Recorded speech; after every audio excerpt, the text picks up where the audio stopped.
ఏడవ వారము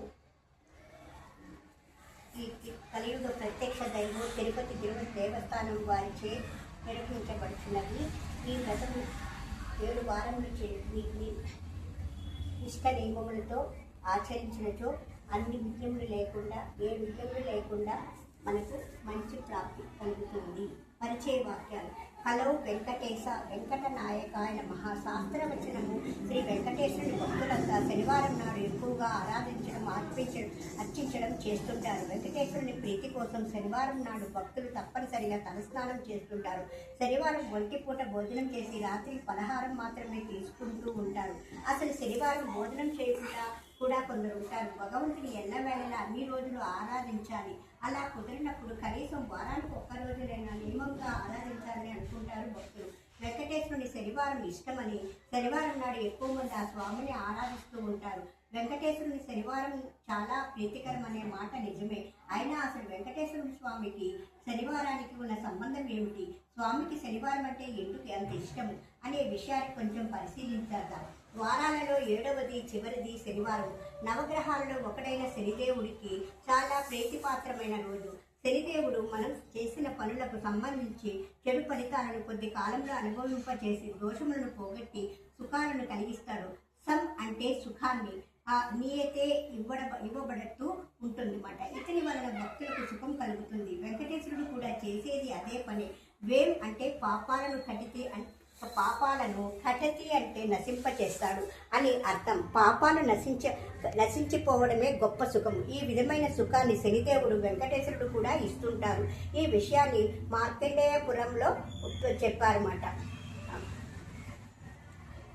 కలియుగ వ్రతం సత్యం నసంశయం అన్నాడు వ్యాస మహర్షి. అంటే ఏమిటో చూడండి. మొట్టమొదట శ్రీహరి 6 ముఖాలతో కుమారస్వామిగా ఉన్నాడు. శ్రీహరే కలియుగంలో ఒక్క ముఖముతో వెంకటేశ్వరుడుగా అవతరించాడు. సమస్త ప్రాణులతోనూ చైతన్య స్వరూపైన ఉండే సరస్వతీదేవి కూడా వెంకటేశ్వరుని స్వామి రూపంలో భక్తులను దర్శనమిస్తుంటుంది.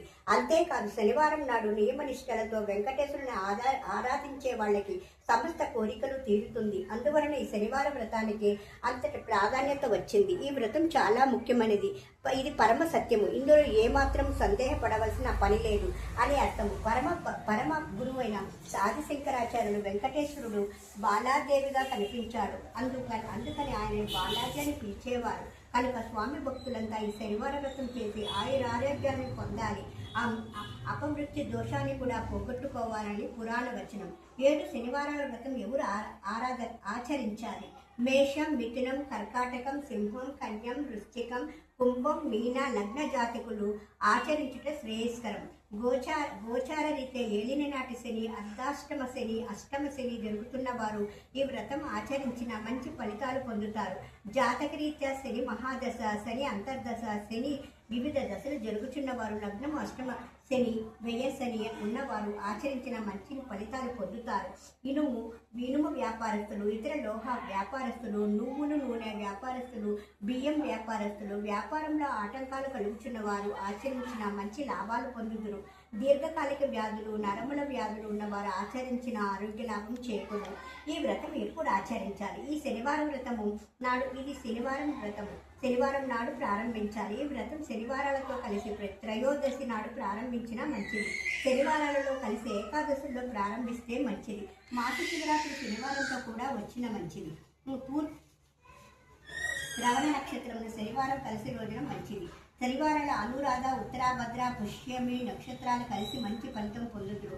ధనుర్మాసంలో వచ్చే శనివారం ప్రారంభించినా మంచిది. 7 శనివారాల వ్రత నియమాలు. ఈ వ్రతాన్ని కుల మత భేదం లేకుండా భక్తి శ్రద్ధ